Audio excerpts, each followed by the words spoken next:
Welcome to another episode of Bards and Barrels. Today we're coming at you with a review of the Wizard class.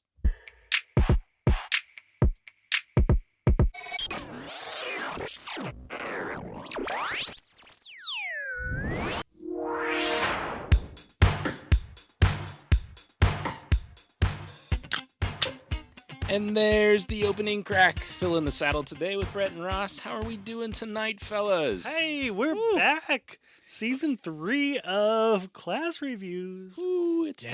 time. We're hitting you with a fun one tonight. The Oh, big, boy. the bad. I don't know about bad, but it's a big one. The intimidating one. Could be bad. The Wizard. It's the reason we left it almost to the end. It's like, oh my God. First thoughts? You get a spell. You get a spell. God. So for me, when I built my character that I'll share later, I think the actual building minus the spells part was much simpler than I remember it being. It's been a long time since I built a wizard because I've avoided them for so long. And coming back to it, I'm like, oh, this isn't so bad. And then I got to the spell list. I'm like, shit. I'm like, Yes. this is a lot, and I don't know what half these do. When you're trying to learn how to play, just getting everything under your feet is one thing, but then trying to learn spells and lots of spells and pick from those spells on the fly, woo! This can be a challenging one. It's a lot of reading just to Oh my read gosh. through the spells. just to to pick, yeah. understand, what they do. Like, Yeah. okay, well, I need some utility spells. I need some protection spells. I need some area of effect spells. Like, it's a lot. You put that much thought into it? Well, I was no. just like, well, that's cool. No. That's cool. That's cool. But I know that that's I part didn't know of it. that was a thing. Add that. No, usually I look through the list. I'm like, that sounds badass. I'll take it. Dude, yes. But this Hell yeah. is one of the most popular classes. Like, Yeah. Well, especially this is D&D. it's fantasy, right? Like, Yeah. everybody wants to cast spells. Everybody wants to be Harry Potter. Yeah, yeah. Or Gandalf. Yeah. It's Hermione. I mean, she Yeah. was. Let's be Yeah. honest, but Yeah. it's fine. In the world of Harry Potter, No. it's a Everybody wants to be Merlin from The Sword and the Stone. I will fight anybody. Okay.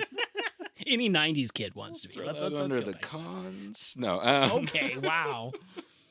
Okay. One thing we wanted to mention up top here, though. So, obviously, they've got some 2024 rule books that are coming out. Maybe have just released. Know that we're going to talk a little bit about both. So, some of us are still using the 2014 handbook. Has a few more options out there, I guess I would say, as far as subclasses go. But we did want to make sure to mention that, obviously the new rulebook is out, and there are some changes there. So we'll hit on a couple of those throughout the review today as well. But let's go ahead and move into pros and cons of the Wizard. I'll get the easy one out of the way. The con is you are a glass cannon. You Oh my have gosh. no health. Like, if a monster looks at you wrong, you can drop. I mean, If not they wrong. sneeze in your direction, you might fall down. Okay. But for anyone who's unfamiliar with the term, what's the cannon part? You've got a lot of power Yeah, behind all those possible spells that we talked about. Right. You can do a lot of different things, Yeah. which is a huge pro for this class. It's the main thing of this class. I think it's one of those things where, like, if you've listened back through class reviews that we've done in the past, where we talk about like characters that are going to be up front, being taking the hits, dealing a lot of the damage, and then support characters. The wizard, at least early on, is going to be very much a support character.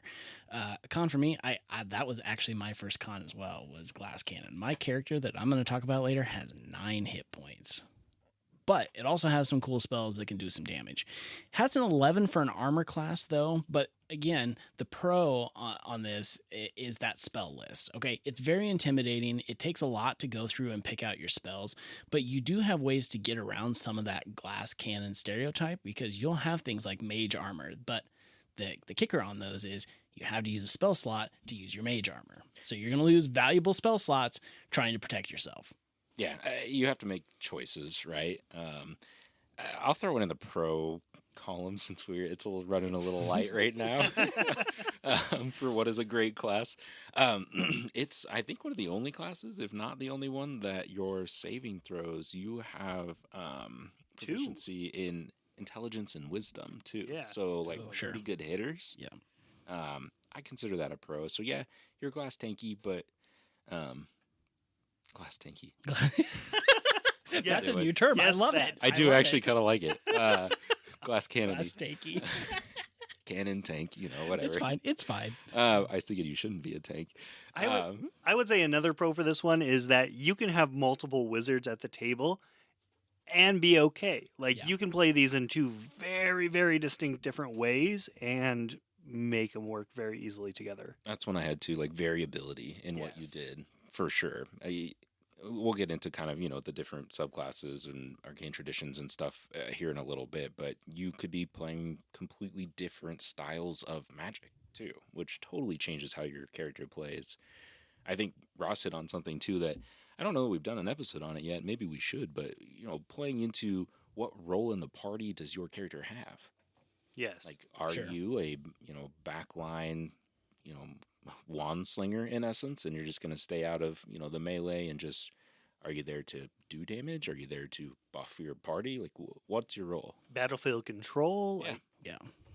all sorts of different possibilities to fill the gaps of whatever party you're in. All right, I think that we already mentioned a couple kind of pop culture references for wizards, and I know there's quite a few out there. What else you guys got? Well, like the ones we talked about already, Hermione Granger, Gandalf, Merlin. I would even say Albus Dumbledore. Oh yeah. Ironically, Doctor Strange. He is known as the Sorcerer Supreme, but I would put him more as a wizard just because Yeah. he book learned all of his magic. I think we even talked about that in our sorcerer episode. So yeah, Obligatory mention since he fits both categories just by name and by actuality. But it's fine. You're welcome, Marvel. This is oh, this is the class that like you get a lot of really big popular icons of the class. And they all kind of sit there and they wear robes and a lot of them wear a pointy hat. Like It's true. Yeah. they all kind of look the same. They're different from each other, but behind the scenes they're very similar. They're all book nerds. They're all like Correct. studious.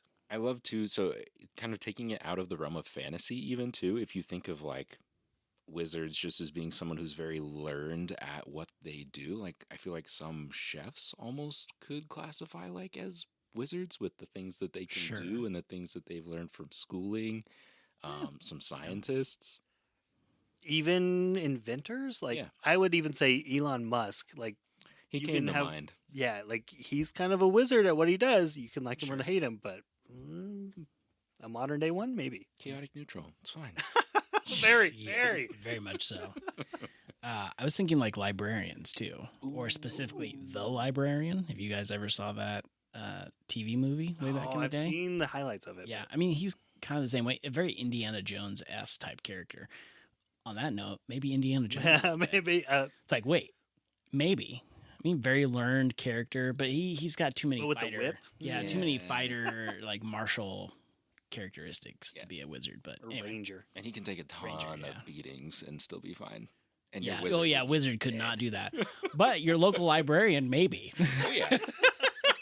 Death by 1,000 paper cuts. Oh, no, don't stop. God, That's just the thought of that. you hit on my number one like Sorry. squirmy thing. Golly, Phil just took us there. Well done. You know what he's gonna do in our campaign when we come back. You're gonna die by death by 1,000. We are paper falling cuts. into like a pit of shredded paper. I think you guys are going to have to go do some research. Our library is like Ari's number one fear. That and baths. We have not. Yeah, we have not been. You're gonna into walk the into a room with a bathtub in a library. It's not water, it's just sheets of paper. Oh God, no. Okay. Oh, We've that- lost it. Dungeons and Daddies when they're I in know. heaven. Oh my gosh. Hold on, not Yeah. everyone is there. Oh, I stopped there. I stopped there. All right. So one of the things we typically hit on each time we do a class review as well is what does Wizards kind of put as the quick build of a character? Now, obviously, I don't have access to the 2024 rulebook yet, so I don't know if this still lives in the new rulebook or not. So you're getting this from the 2014 version. Yeah. But what does that quick build look like for the wizard? I mean, as far as we know, this is not changing Yeah. as of right now when we record this. But intelligence is gonna be your highest ability score, followed by Constitution or Dexterity, and then from there it kind of becomes what, again, in the 2014 Player's Handbook, depending on what school you would go for, may determine what your next ones would. So, for instance, if you're going to go into the School of Enchantment, you would probably want to take Charisma, just as an example. So yeah, that's kind of the quick build in a nutshell. But that's kind of getting thrown. We'll talk about this here in a few minutes, but that's going to get a wrench thrown into it based on some of the changes coming in the 2024 Player's Handbook. Yeah, so a couple of things I think that are important in that quick build, right? So intelligence, highest score because it is your spell casting modifier, right? Yep. So any of the classes we've talked about that can cast spells, that's always going to be your highest pick. Now, we've talked about it being a glass cannon, so why Constitution as your second? Concentration. There it is. Yeah. You've got a lot of the spells require concentration to keep them active, so you need that Constitution buffed to be able to keep it through taking some hits. Absolutely. I can't imagine what the HP would look like if you actually move Constitution down that list. Like, it would be so no. shatty. Complete shat. Oh no. God. It's like, thank you. Thank you for at least doing that for us. I appreciate that. One of the things I think interesting out of there too, so they give you a suggestion of a spell list, which I suppose if you didn't want to read through all of the spells and try to figure out what sounds the coolest, you could use the ones that they recommend, but I would say when you're starting out just looking at that first spell list, if you're doing it on D&D Beyond, they have icons next to them based on what type of spell they are. Pick a variety. Like, don't take all damage spells. Get some other stuff in there and then continue to add to your diversity over time as you continue to level up. don't take spells that all require concentration. Oh, that God, too. that would Oh, be yes. so bad. I think just as an example, if you're a first level character, or not, of course you're a first level character, but this is your first time playing D&D, I could see where using those 9 spells they give you makes a lot of sense because they're saying use these because there's a lot of diversity. Having gone back and built one of these now as at least a more veteran player than what I used to be, I can tell you that I used 2 of them out of that list. So it's kind of an interesting way to think about that most of those I'm like, whatever. The one tip I would give you, though, pick a damage dealing cantrip. Yes. So, like Burning Hands or Ray of Frost are 2 examples of those. You want something to be able to do in damage when you run out of spell, or for damage when you run out of spell slots. Oh yeah, Right. absolutely. Yeah.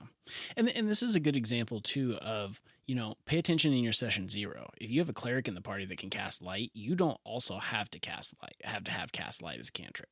Sure. So it's like compared notes. Think about that a little bit because Or 9 you could always times out of light a 10 torch. Yeah, we could, couldn't we? Mm. That turned out And then so well walk for us into last a time. Sewer full of Gas-filled gases. I just want to make a note here. In my mind, I thought about bringing that up and I didn't, but then Brett brought it up. So yeah, it's not always me. See, I'm not- there's more than not- one solution to getting light. I think when you tried to cast light initially to circumvent this whole situation, that they're like, nope, no thanks. I'll light a torch. Mhm. I'm pretty sure you offered light. I did. Okay. We had just met at the time. Stop it. Oh, We were like 2 sessions in. Like, Exactly. Which is like Already 6 didn't know him hours. that much. strangers. I mean, technically, because of our background in the Avernus campaign that they gave us, who knows how long we were in the freaking Oh. Flaming Fist before that. Fair. Enough time to apparently plot an assassination or some stupid bull crap that never showed up again in the campaign. Sorry, I'm jumping off track. We can go back That's still the worst part of that published adventure. Is It's like I get it's it. so I forceful. get why they do that, So but it's forceful. like why we never ever came back to that. yet. No, I'm Oh. kidding. I'm kidding. Oh, I'd have to go snap. look up what it Oh was. snap! You're heroes of the realm now. It doesn't matter. Your sins are forgiven. Yeah, it's fine. You saved Eldrael. Good job. All right. So out of that quick build, our first level features. So obviously spell casting, right? We've got some cantrips. We've got some first level spells when we start out. And then the other thing, at least in the 2014 version that you get access to at first level, is called Arcane Recovery. It actually lets you recover some of your spell slots after a short rest, which is pretty sweet. I mean, everything in D&D if you're playing by the rules, centers around action economy, and the worst thing that can happen as a spellcaster is running out of spell slots. Oh yeah. Especially at low levels, because if you're a wizard and you run out of spell slots with a low HP, you're hanging to the back and not doing much of anything. So this at least helps with that, so you're not doing nothing when you get toward the end of between your long rest anyway. Yeah, you're going to be using a lot of spell slots. You constantly are going to be looking to get them back. Yeah. Oh yeah, for sure. Oh yeah. Well, and I mean that's why you get 5 spell slots from the get go. I mean Yes. you get you know three cantrips, and then you get 2 spell slots. But within the first 4 levels, you're already up to 7 spell slots. There's no other class that moves quite that quick. Yeah. So. And our big feature with the wizard is in the 2014 rulebook. It is called the Arcane Tradition. But if you are using the 2024 Player's Handbook, they actually have migrated all of the classes to using the term subclass, which makes a lot of sense, as we've kind of internally talked about it. That's a little more consistent across the classes. But it'll be coming at level 3 instead of Yes. level 2. True. They standardize that across the classes too, Yes. so everyone gets Yep. their kind of big feature or main feature archetype tradition at 3rd level, which will also make tracking those a little bit easier, I think. Yeah. But let's talk about some of those choices, right? So 2024, you've got 4 options. They kind of boiled down the larger list that we have in 2014. That'll go through quickly too. But 2024, we've got the Abjurer, the Illusionist, the Diviner, and the Evoker. So the Abjurer and the Illusionist got a couple boosts, kind of compared to what their 2014 counterparts had. They built those subclasses out a little bit more. The Diviner and the Evoker are pretty similar to what the 2014 had, if you happen to play those ones before. So what are those, right? Those are basically schools of magic, right? So Abjuration typically focuses on defensive style of magic. Illusionist, as it sounds, would be creating illusions, but typically deceiving others, something that kind of can distract. The Diviner focuses on predicting the future, gaining information. You can think of divination, obviously, is the root term of that. And then the Evoker, that's your battle magic. You're dealing damage with your spells. You're a heavy hitter style. So where we're at in 2014, kind of before we move just to these 4, there are a few other options if you're using that older handbook. So there's the School of Conjuration, which specializes in summoning both creatures and objects. There's the School of Enchantment, so manipulating minds and emotions. The School of Necromancy, manipulating life and death. And the School of Transmutation alters the form and nature of objects and creatures. And then there are a couple supplemental items out there. So even if you are using the new rulebook, it's supposed to be backwards compatible. So you could use like the Blade Singer. That comes out of the Sword Coast Adventurers Guide. That combines your spell casting with weapon mastery. It's kind of a neat sort of marrying of those 2 items. And then Xanathar's Guide to Everything has War Magic, and that combines spell casting with martial prowess. I will say, when they say war, they do mean the word war, not necessarily just small-scale battle. Some of those kind of benefits of that particular subclass point to a larger scale battle. Just kind of reading through that. So just want to throw that out there in case someone's like, oh, that sounds awesome. And then you start playing and you're like, this isn't that applicable to my campaign. So, and that's, for the most part, there are a couple, more obscure ones that are out there. But those are the major ones that we see right now. I would say, just as an example of the war magic, if anybody remembers in Lord of the Rings when Gandalf rides over the hill with the army when they're fighting at Minas Tirith, like how he's like that general-esque type wizard. Yes. That would be your war magic style, right? Exactly. There. If you're not commanding thousands of troops, probably not what you're going to go for. This is not like 8-person battle style command here. No, that's perfect. And one of the new things in the 2024 handbook is all of those subclasses. As you continue leveling up, you will get a spell from that subclass on every level. Oh, that's the cool. first That's time you nice. get two spells, but after that, every single time you'll get an additional spell from that list. That is kind of nice because if you look through the wizard table as it stands in the 2014 version, there are like some levels you get nothing. Yeah. Right. Oh yeah. So Right you're now. constantly going to be getting something, and that's one of the big pushes that they're making for this update is really leaning into those subclasses and giving you buffs throughout your adventure. Nice. I like that a lot. That makes sense. And we didn't mention that in the con, but that is definitely a con. It's like basically every other level in between ability score improvements, you're not gaining much. So The it's spell like, it's like slots. a long slog to get somewhere, which is it's a turnoff, to be honest. Like it's like, gosh, if I'm not going to get cool things every other level or at least every level, then it's like, why bother? I will say too, so we talked about these different, subclasses that exist that are out there. You're not married to your subclass as far as picking your spells go, right? Like that's one thing to note. Yep. So if you're going to be the evoker, you don't just have to pick spells that deal damage or are of an evocation type. Yeah, you get to pick through all of the tons of options that a wizard gets, and their list dwarfs any other class. Oh yeah, well okay. So a good example of that is if you're playing 5e, and a lot of you probably are. Well, actually everybody probably is because 2024 is just coming out. But you could buy spell cards on Amazon or wherever you wanted, and it's like the cleric spell box or the paladin spell box were like it was like $5, and it was this little tiny less than a deck of cards. But then the arcane, which is the arcane spell list, is what the wizard uses. That one is actually worth paying the money because there's like 200 cards in there plus like 50 blank cards for coming up with your own spells because you have the ability to do that. I played a wizard as my first character. Bad idea. Would not recommend that.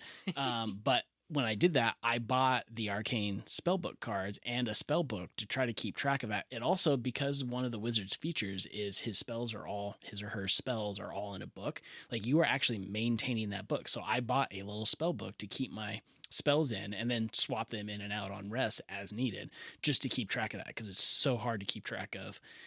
It's like, I mean, you're starting with 50 spells that you have to go through in the first place, and then it's like knowing which ones I've used, not used, all that jazz is just a pain in the butt. A physical spell book actually helps that. I don't think we really hit on that well, Ross, so I'm glad that you brought it up. But you do have a physical spell book, right, that maintains the spells that you have. And there's a difference between the number of spells you know and the number of spells you can prepare.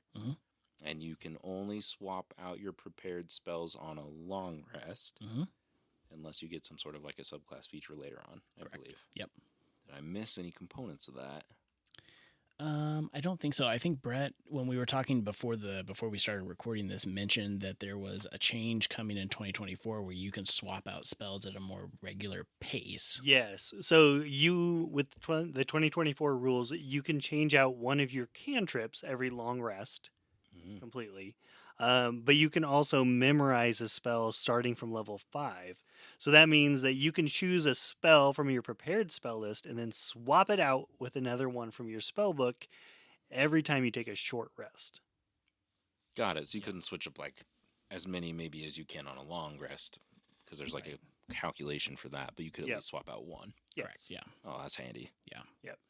And the spell book is one area that I think gives a lot of possibility for loot items for your DM to give you. Oh, for yeah, sure. absolutely. Like if your DM can just randomly drop a spell scroll along the way, you can learn that spell from the scroll. Yeah. Copy it in your spell book. So something worth homebrewing or at least creating a table for rule for this is I think if you read through the actual rules, if you find a spell scroll and you want to copy it into your book, not only do you have to do that at a certain time, it costs money to do that. It costs gold to do that. Costs 50 gold pieces per level of the spell and takes 2 hours. So when you're building your character and it asks you like what your daily allowance is, don't choose meager. You want to be the rich librarian wizard getting a pretty solid income. Your school loans have been forgiven. It's fine.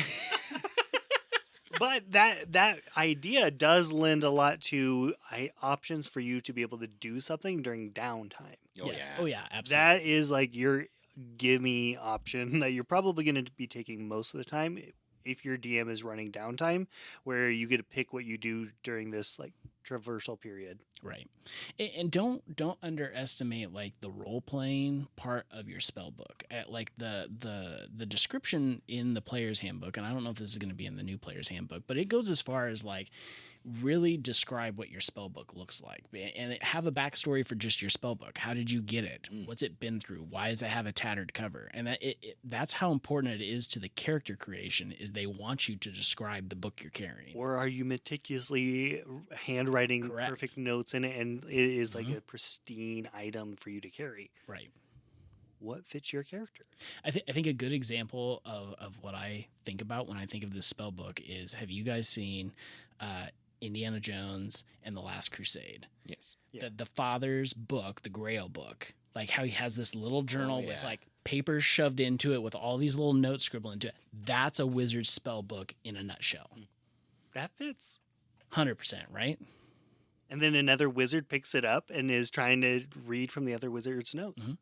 And for 1,000 GP, he can copy the whole thing for one low price. And hours and hours and hours, days. While we spend a whole session negotiating with the DM how much it costs and how much time you had to spend to get that But spell book. Jehovah is spelled with an I. What is it? I don't remember. But in Hebrew, Jehovah starts with an I. That is my favorite part of that. That's a good great. one. It is. Tangent time. Anyway.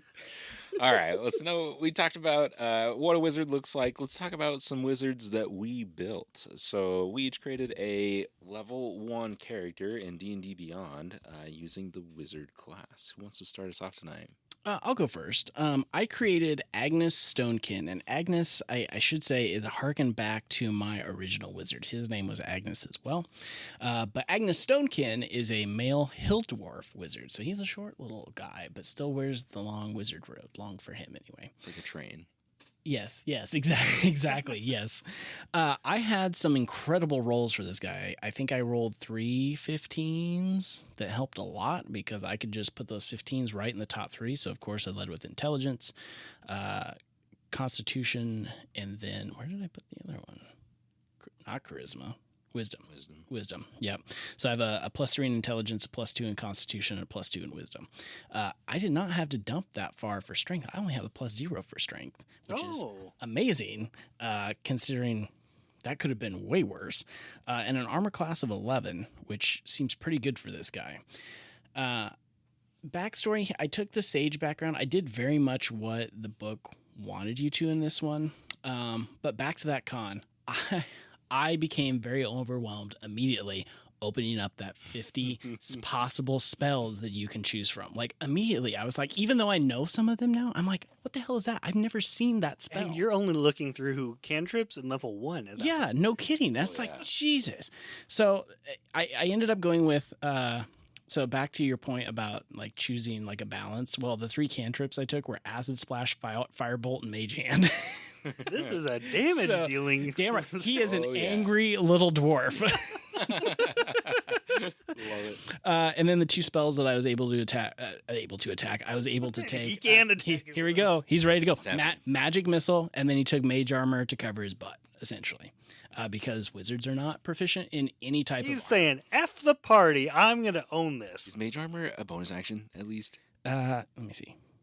No, it costs a full action. Oh, so man, basically, that yes. sucks. So it's basically if you find yourself in a very bad position and you're not going to get out, you cast mage armor on yourself and hope for the best. That's literally what it is. I hate to say that, but it is. Your first turn, mage armor and run. Like, Yeah, exactly. Yes, just get out. He has a very short quarterstaff that he carries with him. My original wizard had a quarterstaff too, but I think of that being like a 6-foot one. No, this guy's is like 3 foot tall. He has a tiny staff. He's a tiny. That's what she said. Poor guy. Gets made fun of all the time. But then, so the interesting thing that kind of adds a little tweak to this that I think was really fun, and then I'll try to wrap this up, is that because he is a dwarf, he has the dwarven combat training racial trait, which allows him to be proficient in battle axes, hand axes, light hammers, and war hammers. Because otherwise a wizard would not be proficient in any of those weapons. So he could take one of those and at least be able to hit with some authority on something potentially. That's something we didn't really touch on, is that armor proficiencies, weapon proficiencies, tool proficiencies. None. Almost nothing. Yeah. Oh yeah. No armor, no tools. Weapons, you by base, you only get daggers, darts, slings, quarterstaffs, and light crossbows. And all very light damage dealing things. Basically, a way for you to whack and get out. Like I right. said, take a damage dealing cantrip. Absolutely. Or find some racial traits that allow you to have better Yes. weapons. Yeah. So, other than that, I mean, everything was pretty towing the line of what a normal wizard would be. So, if I think of anything while you guys are going, I'll hop back in and mention it. But I think that pretty much well sums it up. How about you, Brett? All right, I came up with the great, the magnificent, the tiny Blip Nibbleton. Blip. Love it. So Blip is a rock gnome wizard. Rock gnomes are typically 3 to 4 feet tall. Blip was kind of the runt of the litter. He's on his tippy toes, standing about 2.5 feet tall. Wow, my he's God. tiny. Whoa. So Blip was always kind of the runt of the litter and didn't get to go out and play with all the other little rock gnomes. And so Blip stayed inside and read books. Lots and lots of books. And eventually ended up leaving his family and going to Candlekeep and was one of the janitorial staff at Candlekeep and was able to pick up and learn lots Nice. and lots of books from Candlekeep. But Blip is rocking an 18 intelligence from reading all those books. Hell yeah. Starting out at level Dang. 1 with a 17 in Constitution, so Ooh. +3 there. Nice. It goes down quickly after. Wisdom's decent. Charisma's, dexterity coming in at a 7, so a -2 dex. Oh no. Wow. And then a 5 for strength. Oh boy. -3 on strength. That was 2 2s and 2 1s that I had to roll. Oh. Real bad. So Dang. Blip will not be getting in the front line ever. But for spells, It's not gonna be climbing any trees either with that dexterity. nope. Sitting in the back and watching all the big guys roll in. How the hell does he see when he's in the back?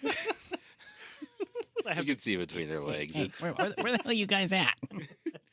But Blip is coming at you with Firebolt, Mage Hand, and Minor Illusion for cantrips. And then first level spells Detect Magic and Shield. All right, there you go. So Phil, that's my little guy. Who are you coming at with? Okay, hang on just a second. At some point, I have to imagine that Blip would have the plane shifting spell, and then you just gotta be like, "Blip out, baby." but no one notices. Nobody It's does. like this Just tiny a little like. yeah. It's a bubble pop. Okay, I'm sorry. Go ahead. No, that's perfect. All right, I tonight have a Lara Erlon, a high elf wizard. She grew up in the secluded academy of Erlon, so it's actually like a distant relative that founded this kind of secluded academy deep in the Elven Forest. Study of arcane magic and philosophy, both. Long story short, because I wrote a huge backstory that we don't have time to get into today. But she fell in love with another student while she was there. That student passed while performing some like pretty dark experiments, and kind of sent her down this path of like wanting to learn how to achieve immortality without becoming evil. So she's on a pursuit of lichdom, but doesn't want to intentionally become evil. So she's struggling with the grasp Towing the of line. where that line lies. That's how you get an unintentional evil person. Maybe we'll find out. But anyway, Doing the wrong things for the right reasons or right things for the something wrong like reasons. that. I don't know Stay which. tuned for our alignment episode. Yeah, we'll talk about it in the alignment episode. But she rolled well. So we've got an 18 in intelligence for that +4 modifier, 16s in both constitution and wisdom for +3 modifiers, and then strength was my dump as well. But it wasn't a 5, it was a 9. Oh, that's decent. So only -1 to those strength scores. But high elf gets some extra spells and some extra weapon proficiencies as well. So I picked up cantrip wise. I got 4. So I've got Firebolt, Mage Hand, Poison Spray, and Toll the Dead. And then, Ooh, Toll the Dead would Such be a good good. spell. well, I felt like it kind of Yeah. fit Oh, the totally. necromancy kind of part. That's Absolutely. where she would be going, which I know is a 2014 school, but hardcore school of necromancy. Then first level spells prepared are Charm Person, False Life, Magic Missile, Shield, and Sleep. So try to kind of get a combination. Sure. I love the Sleep spell, Mhm. which you guys know. I've used it before in other classes, but it's a great spell. Or Silence, like Sleep Yes. Silence, those spells, fantastic Sure. spells. Nothing else was really standoutish. So I went with Quarterstaff. And I think, I chose a crystal as my spell focus because I felt like she would have gotten that from that other student, actually. Sure. Love that. That's where that comes from. Cool. All right, final thoughts on the wizard class. I would say you're going to be a book nerd of some sort. Mhm. Like that's just kind of who the wizard is. If you can find a way to do that, that's not a book nerd. I'm impressed. But I think you need to look beyond that when you're creating your character and give them depth on why do you care about learning so much and why do you want to be a part of your party. Yeah. So you're going out on this adventure, you're leaving the library. Why? Sure. I'd push you to get a little bit more to your character before you get started. Yeah. What are your character's goals? Like, what are they Yeah. trying to Yeah. achieve? Yep. I'm going to use my brief moment here for my final thought to tell you why should you or shouldn't you play this. And honestly, after coming back to this, I still say probably not. And seeing the changes that are coming in 2024, I say definitely not. Honestly, if it's something you want to do, you want to give it a shot, go for it. But here's the reason why. If this is your first time playing, that spell list is, no matter any changes they make, is still going to be really hard for a first time player. Because of the changes they're making, I feel like there's less flexibility in what you can do. So it's like you're not going to be able to become that necromancer now because that's kind of going away. Maybe you could wedge that in somewhere in how they're doing it, but it's just like, it just feels like you can't make what you want to make with a wizard. Like you're very stuck in that nerdy trope, and there's flexibility in what you can do with that, but it's like you're stuck on that path though, is how it feels to me. And if you really want to be a spellcaster, there are so many other classes that have good spellcasting lists that aren't intimidating, that give you lots of power, lots of buffing, lots of healing without having to go down the road of a wizard. And you can swing weapons with them. You can wedge your way in and find some loopholes with a wizard, but it comes natively with so many other classes. I'll counter it. I see you thinking, fine. I have a counter too, so you go first. That is all well and good at first level. I think wizard becomes their own the further you get. When you get more and more and more, it's like, my precious, you want more spells and you get access to them and you can really get a lot wrapped into your character the further you go with it. Correct. My counter to your counter would be, But you have to be ready to do it. you have to be ready to do it. And the biggest punches you're going to be able to throw come after level 10. And how are you willing to play this character through level 10? That would be my only thing. But I do agree with you. You're right. I mean, you can make big punches and create an absolutely powerful character out of this. No doubt there. So mine, I'll wrap it into my final thoughts too. So I think as a first-time player, this is an intimidating class for sure, because there are really just in the spell list primarily, and making sure you understand like how your prepared spells work, how your spell book works. Once I think you've mastered that, and you get more familiar with the spells, understand how they work, know which ones you like, I don't necessarily think that it's an overly complicated class. It gives you a ton of flexibility to build the style of magician, if you will, that you want. Whereas some of your other classes are a little more limited by the magic type. So cleric, obviously divine magic, sorcerer is a little more wild magic, or from a bloodline. You have a little more flexibility, I feel like, with this character. So I don't know. It's a challenging class. I don't want to steer people away from it too much because, like we mentioned earlier, it is that quintessential like fantasy magic class. Oh, yeah. It's the mage, right? It is the mage. So I think if you want to jump into D&D and go for it, this is a good class. If you're all in on playing D&D, this is a good one to keep you engaged. If you're not quite there, and if you're towing the line on if you really want to do this, maybe not wizard. it also takes the right party. Yes. So you do have to take Mhm. that into account. Like, Yeah. you can't play a wizard if you have no frontline support. You will die. Correct. Absolutely. Yes. What, you're saying Blip can't hold his own? Blip needs at least one rogue in that party. And 3 clerics. Yeah. All right. Well, that is going to do it for this episode of Bards and Barrels. You can listen to past episodes of the show anywhere podcasts can be found. You can also follow us on Facebook, Instagram, and YouTube at Bards and Barrels. We'll see you soon.